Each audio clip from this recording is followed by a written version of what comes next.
ஜோசியர் சொல்கிறேன், ரொம்ப அவர் மீது எனக்குலாம் மரியாதை ஜாஸ்தி. எல்லாரும் தத்து போங்க. இதுனா பரிகாரம் எல்லாருக்கும் எல்லாம் கிடையாது. அதுக்கு தான் 27 நட்சத்திரம் வருது. அதனால தான் தமிழ் மாதங்கள் நீ எந்த மாதத்தில் பிறந்திருக்க, உன் நட்சத்திரத்தோட கர்மாவை மட்டும்தான் நீ ஃபாலோ பண்ண முடியும். பாக்கி இருக்கிறதெல்லாம் நீ ஃபாலோ பண்ண முடியாது. ரொம்ப பெரிய அஸ்ட்ராலஜர். ஏன் இப்படிலாம் அபத்தமாக பரிகாரங்கள் சொல்கிறாங்கன்னு தெரியல. வேறு பரிகாரங்கள் தெரியலையா, இல்லை புரிஞ்சிக்க முடியலையா ஜோதிடத்தை? அப்படி பொத்தாம் பொதுவாக சொல்கிறது பரிகாரம் கிடையாது. Subject to individual.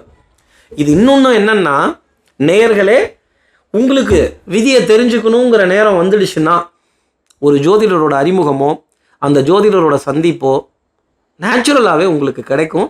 அந்த விதியோட பலனை நீங்கள் புரிஞ்சுப்பீங்க. அந்த உணர்தல் உங்களுக்குள்ளே வரணும்.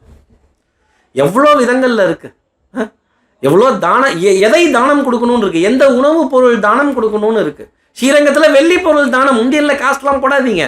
குருவாயூரப்பனுக்கு தான் துலாபாரம், மீதி இடத்துலாம் துலாபாரம் கொடுத்தா காப்பி அடித்தாங்கன்னு அர்த்தம். தப்பாக ஜோதிடம் சொல்கிறாங்கன்னு அர்த்தம். பாரம்பரியம் மாறாது, ட்ரெடிஷ்னலிசம் மாறாது. இன்றைக்கும் 9 கிரகம் 12 ராசி 27 நட்சத்திரம் எந்த டெக்னிக்கும் ஜோசியத்தில் உதவாது. நீங்கள் ப்ரெடிக்ட் பண்ணுறதுக்கோ மற்ற விஷயத்துக்கோ இருக்காது. அந்த ரகசியத்தை உலகம் ஏற்றுக்காது.